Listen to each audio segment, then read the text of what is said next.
And this is something where you really do want to be more detailed, and you do want to provide a lot of good information, but at the same time,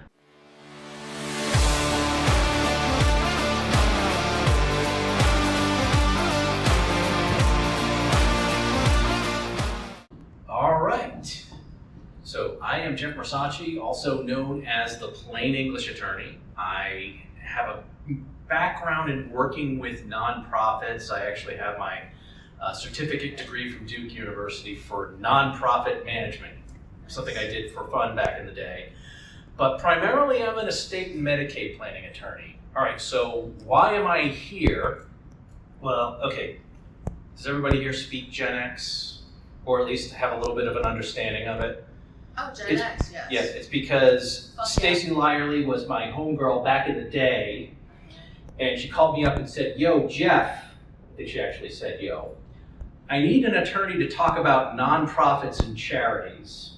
And I said, "Well, okay, yo, there's a problem. I'll solve it. Check up the hook while my DJ revolves it." All right. In plain English, I already know. Stacy asked me to. So, okay, I did it. So when we're talking about nonprofits and charities, first okay, we're recording this. Nobody else is on the screen, but we will hear your questions and comments. So as long as that's okay with everybody, then we're good. Okay. I often hear people talk about charities as if they're just discovering, oh wait, here's this thing that we can potentially do to save on taxes. And they start saying things like, okay, we can just run our regular for-profit business, but if we become a charity, now everybody is going to end up being able to deduct like their tuition as a charitable donation. No, it doesn't work that way. Oh, we can start a public charity and provide a service thinking that the charity can just hire their for-profit business. Doesn't work like that either. If you think it's important for educational videos like this to get out there, then please help us out by subscribing to the channel.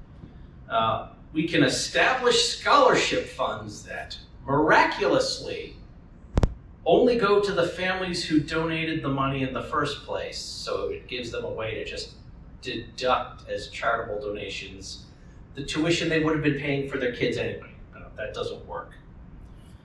And you can't start mixing stuff. You can't go to a charity auction as an individual, make a bid on something, use the charity's funds because you're the treasurer, and then take whatever that item was and put it like in your home or your place of business. Right. That's mixing stuff up. That last one, you might have heard something about it. Donald Trump, before he was even running for president, did something like that. And it just showed us a check going from a charity to a charity. But he personally used those items. And as part of the settlement, they did the fair use cost and everything. They successfully settled and undid that stuff. But these are things that you can't do as a charity. So what can you really do? Let's first start with talking a little bit about for-profit businesses, because there are a couple of different structures, and sometimes that just makes sense for what you want to do. And it's certainly easier. There's a lot more materials out there. And being a nonprofit or a charity actually takes a lot more work and a lot of collaboration with other people in order to do this successfully and stay within the law. So there are just generally corporations, that's what most people know about, where you have shareholders, you have a board of directors, and then you've got your corporate officers. Now, I do some work with corporations. Usually it's the small mom and pop, or just mom or just pop. They're the only shareholder, they're the only member on the board of directors. They're the president, secretary, and treasurer, and maybe they got a friend to be vice president or something like that. It's like, okay, that's still a corporation, and if they obey the formalities, they're gonna have corporate protection from lawsuits and whatnot, and it's a business. There's limited liability companies, which is where you have to think about it more like a partnership. But you can have single member LLCs, which also still act as a partnership. But at the same time, they end up with this corporate protection. There's a little less informalities. There's actually some potential lawsuit protections, but taxation's a little bit different. Now, for all of this stuff, I'm going to be very clear. I am not a tax expert by any means. I can generally answer some questions on the tax end, but usually I'm just going to say check with an accountant on anything specific. And then finally, there are limited partnerships, which actually has some really good applications as for estate planning if you've got a big business and you're trying to get it down to the next generation without giving up control. One of the handouts that you've got, it's going to have the YouTube channel. If you actually look at FLPs, I've got a video up there that's about 45 minutes long that explains a lot about how family limited partnerships work. But that's not what we're really talking about today. All right, so when we're talking about nonprofit corporations, that's usually the biggest thing that's out there when we're talking about either doing it as a nonprofit or as a charity. You start as a nonprofit corporation. Now, there technically you can have LLCs that are nonprofit. You can have trusts that are the entity for nonprofits. But look, just in general, having a nonprofit corporation is what makes the most sense. So there's no owners, no shareholders, and certainly no profits distributed. So you do have to have board members. And this is where we start getting into how you need to have multiple people that you're working with. Usually it's at least three unrelated people and non-dependent, and that's going to become a theme. You can't have like a husband and wife and their neighbor, because that's, okay, two people who are related. Oh, I'm going to have me and all my kids on the board. Well, no, you're all related. Oh, it'll be me and my two top employees. Well, they're dependent. So we're talking about potential conflicts of interest, and it's just generally, if you're related, you can't be part of that three. What if you have 5 and there's a married couple? Well, that's okay, because you do have at least 3 independent people on that board. So that's okay. Let's see. Now, I've also seen where nonprofits that end up becoming charities, but at the nonprofit level, they'll start with 5 board members. And most of the time I try to use the term trustee, because the second you start saying directors, people in their mind start thinking about for-profit. So they can have the title of trustee, but it's really a member on that board of directors. They're called trustees, and they're independent.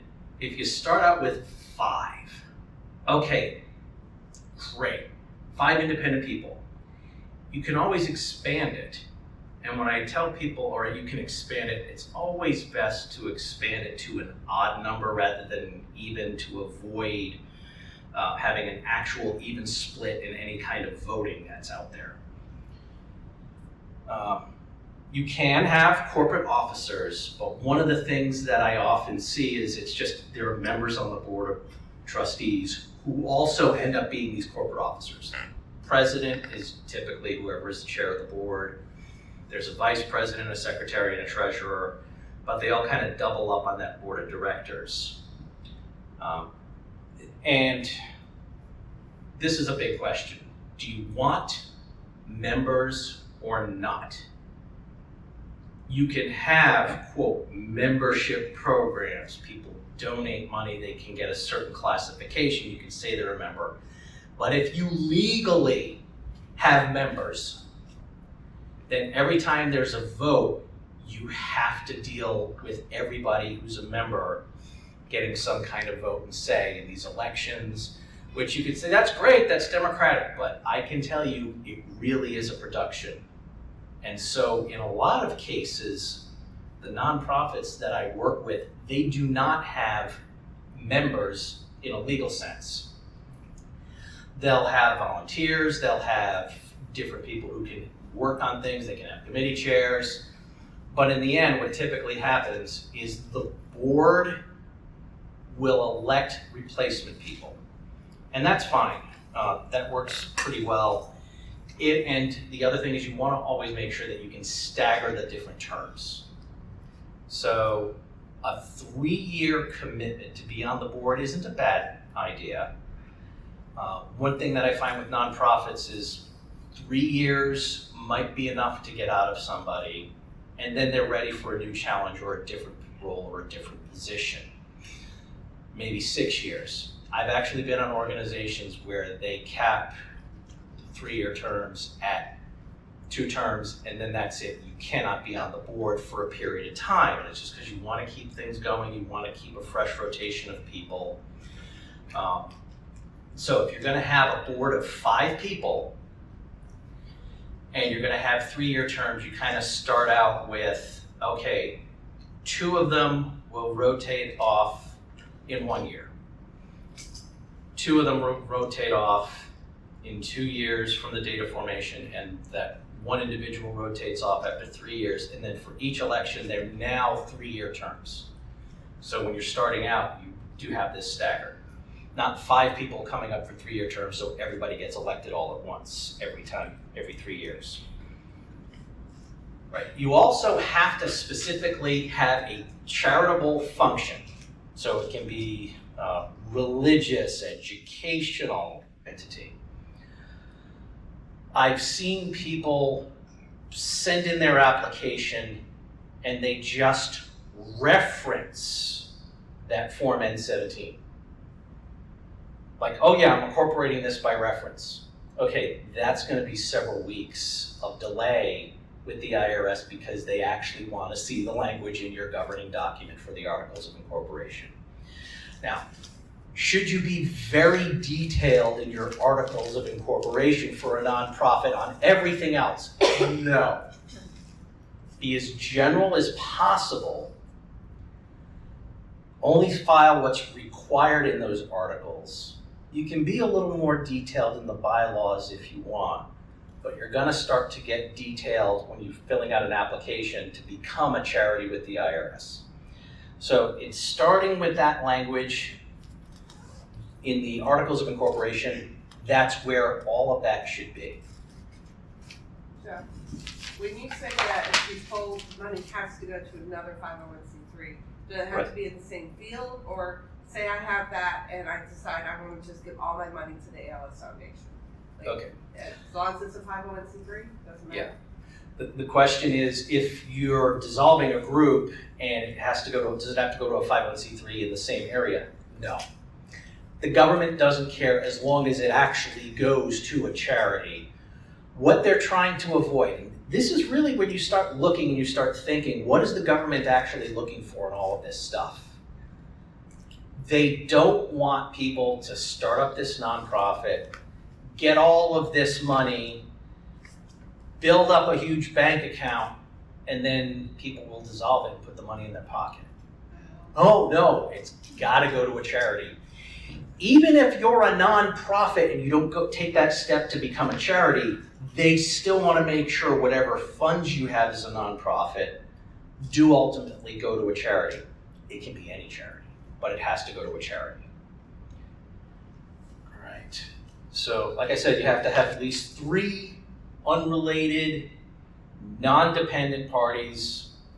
5 actually works a little better. You can get a little more things done. In these early stages, you're always going to have the core group of volunteers who are going to do everything, and then it'll build out from there. The other thing that you need to kind of have in your bylaws, in addition to those positions, is, are you allowed to have committees? Should you be detailed about all the committees that need to be on there? No, but one committee you should always put is either finance or fundraising. Because if you do go and take that step to wanting to become a charity, a copy of your bylaws needs to also be submitted with the application for the 501c3 status. And again, getting back to what's the government looking for, they want to make sure that you're actually serious and will be raising money on behalf of the charity. And so having a fundraising committee and putting in at least a sentence or two about here's the duties is to raise money doing these various things. So that should actually be in your bylaws, again, whether you take the step to become a charity or not. When are the meetings happening? And really we're talking about the meetings of that board of directors or, like I said, trustees. Are there any other specific types of official meetings? Now, it has to be at least once a year. It looks better if it's at least twice a year. But a lot of the boards that I know, they meet monthly. That's fine.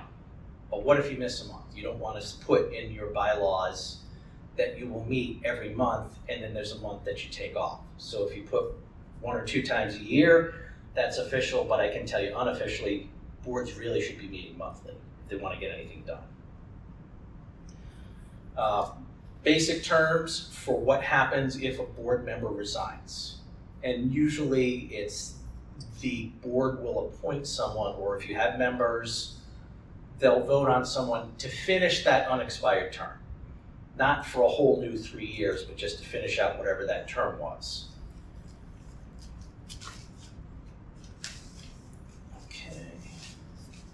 And legally, the procedure for amending the bylaws.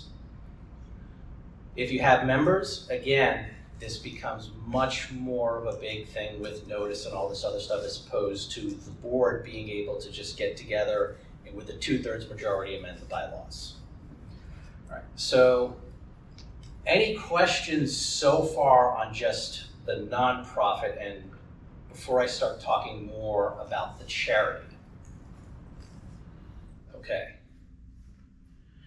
All right, here's the big form that needs to be filled out and completed in order to get your 501c3 status, and it's the Form 1023. So you've gotten your nonprofit corporation set up, you've got your bylaws set up. If you want to take that next step to become a charity, now suddenly you're filling out a Form 1023.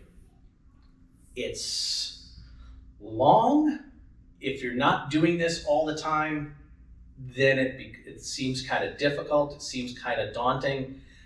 And honestly, I think that's exactly the way the IRS wants it, because they want people to be serious enough about it to actually put in the work to provide them what they're looking for.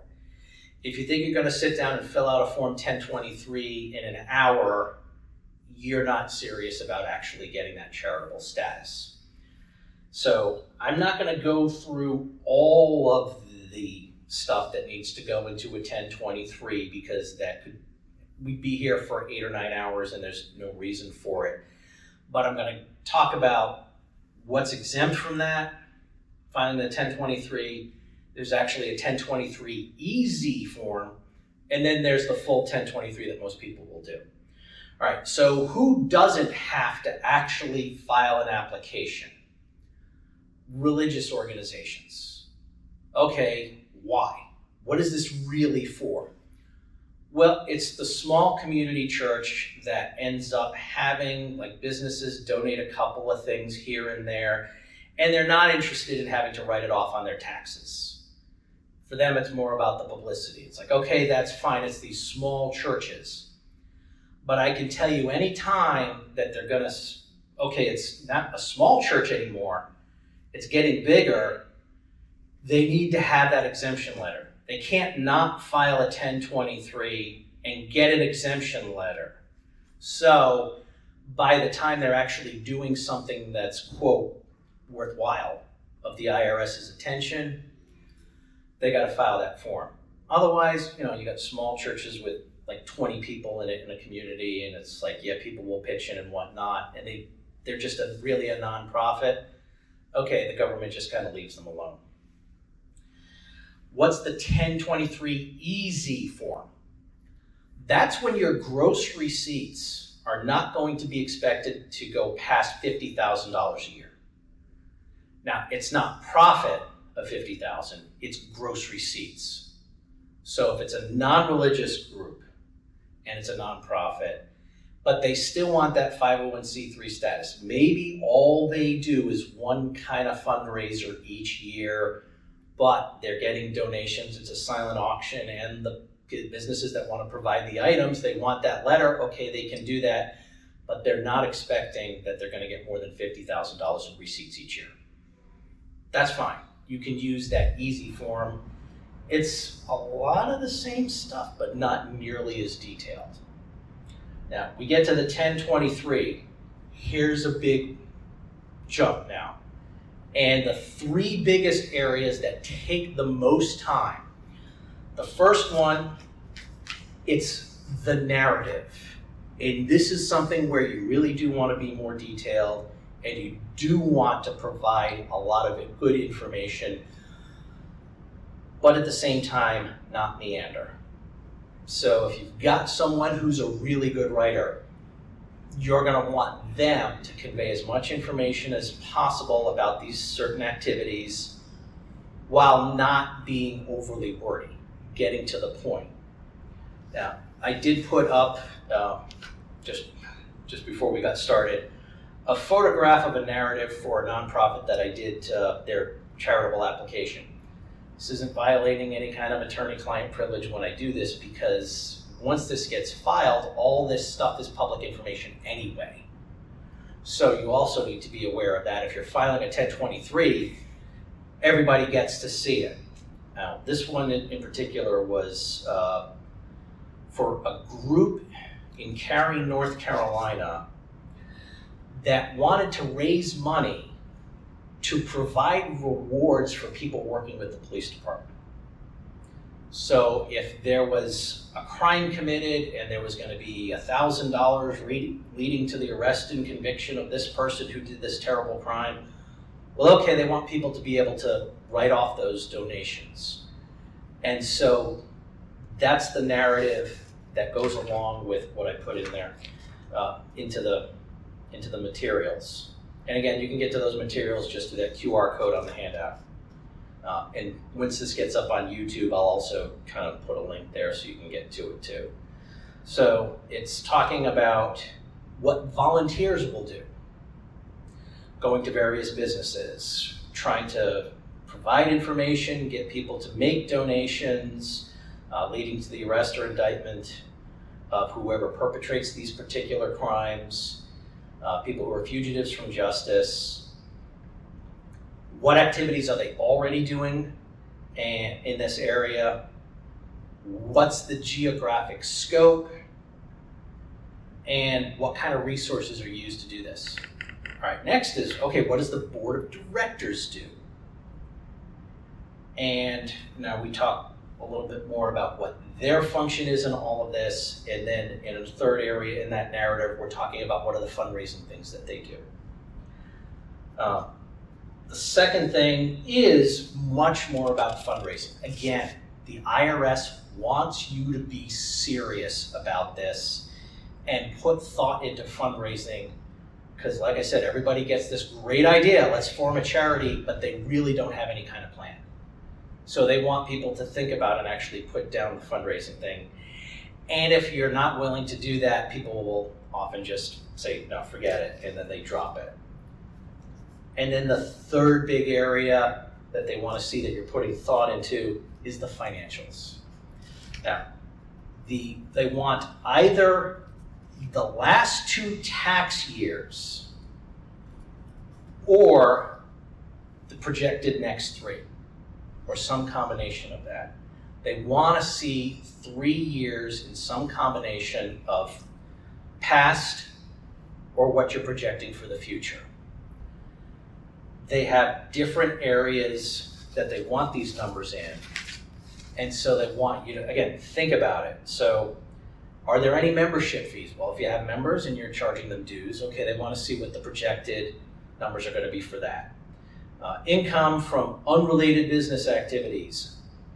The value of services or facilities furnished by a furnished by a government unit to the organization without charge. That's kind of like in-kind donations. Other income, not including gain or loss from a sale of a capital asset. What are the gross receipts from admissions, sales, and merchandise of services or furnishing of facilities and any activity that's not an unrelated business? So you can see they're getting detailed, and they want you to really think about this so that you've got your numbers listed. Great. And then they want the totals. And then they also want specifically, what assets do you have now? Like, what's in the bank account? What other types of assets do you have? Is there any capital assets, any mortgages or loans, things like that? So you're kind of doing like a snapshot of profit, loss, and assets. So all of that goes into the full formal 1023 along with a lot of attachments, again, including your articles of incorporation and your bylaws. Is that a lot of work? Yeah, it is. But again, the main thing is they want to see that you're serious, they want to see that you have a plan, and that you actually do have a charitable purpose and you've got an idea of what you want to do.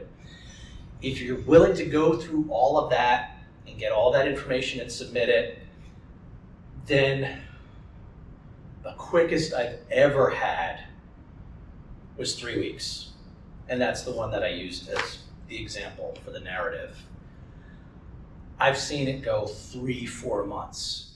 And I hate to say it this way, it all depends on whose desk it gets on. If you got someone who's trying to get a promotion and they want to see the numbers go up, great.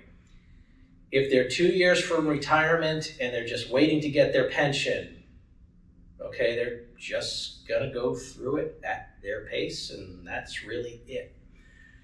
And you can't really do anything about that. So really, you should be expecting several months just in case, and hey, it'll be a happy surprise if it ends up being just a couple of weeks. So what exactly is right for you? Well, it really depends on what you need. But the big factor, the big question, do you really need that 501c3 letter so that people can write off the donations and businesses can write off the donations as a charitable thing? That's really it. That's the big factor. All right, so let's go ahead and open it up for whatever questions anybody's got. I'm trying to figure out the difference between the 501c3, like one that I work with, versus being a charity, and I think that's when I walked in. Yeah, a 501c3 is that type of charity that you can write off on your taxes if you're making a donation to them. Okay. Now, there are other organizations like 501c4s. Actually, I didn't talk very much about one of the big prohibited things that's in flux. It's getting involved in politics. 501c3s are, quote, not supposed to get involved in politics, but it really depends on how you do it. So there are churches that will say you need to vote for this person, and they'll have just that person come and speak, and yes, you need to vote for this person. Yeah, that's really crossed the line into stuff that you're not allowed to do. Now, on the other hand, and this is something in North Carolina that's a big thing, they call it getting souls to the polls. They'll specifically on an early voting day, that's a Sunday, get everybody that they can to come to the service. They talk about responsibility to your community and how voting is a big responsibility. This is something that you should be doing, not just for yourself, but for each other. And then they all get on buses, they all go to the closest early voting site, everybody votes, and then they bus everybody back. That's okay, because it's not advocating for any specific candidate and it's not advocating for any specific legislation. It's just trying to get people to vote. Now, there are 501c4s, and that's because you specifically want to do politics. There are a lot of these fundraising groups that are 501c4s. Yes, they're recognized by the federal government, but they don't get charitable deductions. They're They have reporting requirements. They are a nonprofit, registered again federally instead of just with a state group, but they're not going to get any write-offs on taxes for things like that. What's the advantage? What Like are the- grants or entitlements to other stuff? Yeah, grants. But again, it's grants where the people giving the grant are not expecting any kind of tax deductions. There's a group that I worked with, and yes, it was a political group.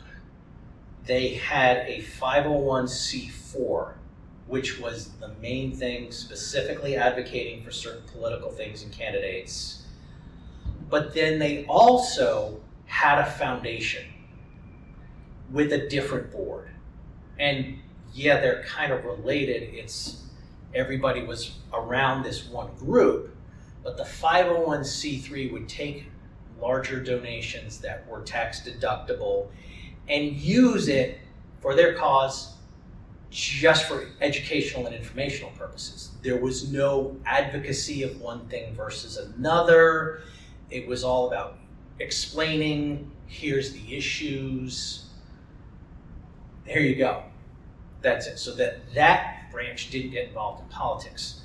But overall, the goal of the whole thing was advocating in one specific political direction. Do they save themselves having like federal taxes as a result? There's some money incentive to be a 501c4 then. Like they're getting, is that what it is? Like they don't have to pay federal Basically, taxes? it's the national recognition of being a nonprofit as a 501c4, Okay. as opposed to, well, okay, I could file my articles of incorporation for a nonprofit here in North Carolina, but that's not really necessarily recognized. I'm sure there are some other potential benefits on the tax side, but it's not that the people who are donating it can write it off on their taxes. So for a for-profit homeschool group, is it in their interest to have a foundation?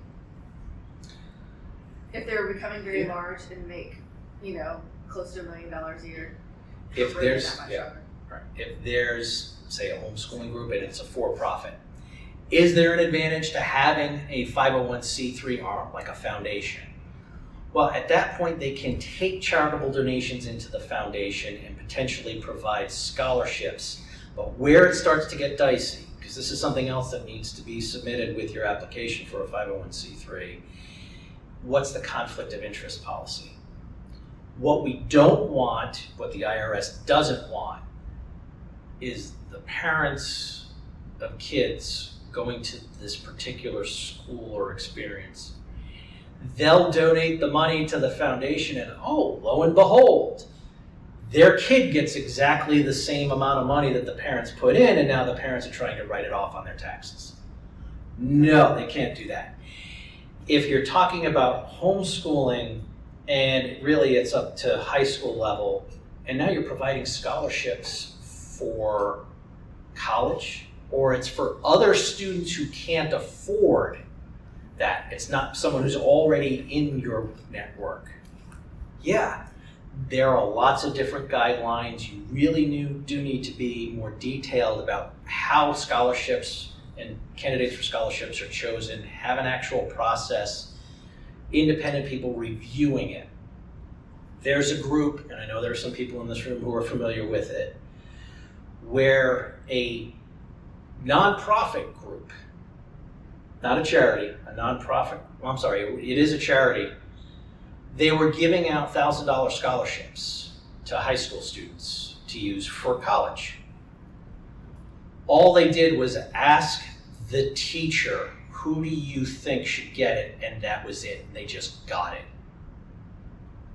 Okay, if the IRS ever looked into that, that's not a sufficient process for awarding cash scholarships. Because what you can see is, well, wait a minute, what if this student went to the teacher and said, okay, it's a $1,000 scholarship. If I get it, I'll give you $500. Okay. And so again, no checks and balances, no conflict of interest there. And apparently they were doing this for years. All right, any other questions? What if you wanted to just blanket across the board saying, I've got 5 kids that are graduating this year, all 5 kids are getting X number of dollars, and just... Okay. that's what If it's limited just to graduates from your particular organization and just, okay, anyone who graduates gets this type of scholarship. it's a monetary prize, isn't it? Yeah, it's more of a monetary prize as opposed to a scholarship. There has to be some kind of criteria other than graduation. Okay. So like if they had done a service component and met all the criteria and then a panel of people has to like vote, like there has to be a decision made by more than one person, otherwise that's the challenge, right? Yeah, again, the decision needs to be made by a panel of people who are not related to them and awarding the scholarships. And you also really can't narrow it down to, oh, I've got 5 people graduating, so it's only among these 5. That looks shady enough that even if you go through all the procedures, it still just looks bad. All right, if you opened it up and said, okay, we've got 10 scholarships among 200 students from various groups that are eligible, and they apply for it, and here's the criteria. All right, now suddenly it's a lot more, okay, that's acceptable. Can the scholarships be different levels? Like this one's for a 4-year college, this one's for a community college, and this is a life scholarship. Can we do life scholarships? You mean, well, okay, Well, if there has to be an educational They have a job purpose. lined up, they're ready to move into the world, they're trying to get an apartment, just want to help them with life, give them a deposit for their lease or something, like. Okay, so the question is, okay, 4-year college, can you have that? And then also have, okay, there's a 2-year college, but just life. Okay, they got a job, they're getting out there. Can we give them a scholarship for them? Okay. But I mean, especially as like our special needs populations, like some of them just will never end up going to higher education, but they shouldn't be penalized that, well, they got money. Okay, well now we have to get to the actual purpose of it. If you have set aside a set number of scholarships specifically for individuals with special needs for outfitting their new apartment or for items that they may need to help them do their work and job. Okay, now you're talking about something that has a charitable purpose, but you really shouldn't be calling it a scholarship Okay. because it isn't. It's kind of a grant specifically for special needs individuals to help them work. Correct. So this is something that if you're going to be doing this and you're, okay, we're gonna have these 10 scholarships each year, but 2 of them are specifically for special needs. 3 of them are for community college. 5 of them are for 4-year college. Yeah, you can do that. You can differentiate. She can give grants then, is what it sounds like. From a 501c3, we can From do a 501c3, can you give grants? Yeah, but again, it has to have that specific charitable purpose. Especially if it's not going to a 501c3, you need to make sure that every I is dotted and every T is crossed because they want to make sure it's used for that charitable purpose. So I feel like with the ADA, there would be something in line with her organization trying to give a grant to these specific populations. I feel like there's some support there where it doesn't have to come from some kind of federal grant to them, like that her entity could. There's something Yeah. is there. Is that a good puzzle for you? It's not ADA, it's Yeah, just simply that there's an individual who's disabled who has some need and you're fulfilling it. And before you do that, I'd suggest getting someone who is a lot more experienced than I am in doing this type of thing. You should do it right. Right, yeah. And I'll wait years until we get it right before I go and make Yeah. that stuff. Otherwise, I feel like there's like a low 0 interest or something. You know? Okay, any other questions? She's been taking notes. Yeah. Okay. All right, we can always talk separately later, no big deal. Thank you all for being here. I appreciate it. And as I always tell my clients, stay safe, plan ahead, and enjoy life. And whatever you do, make it a great day.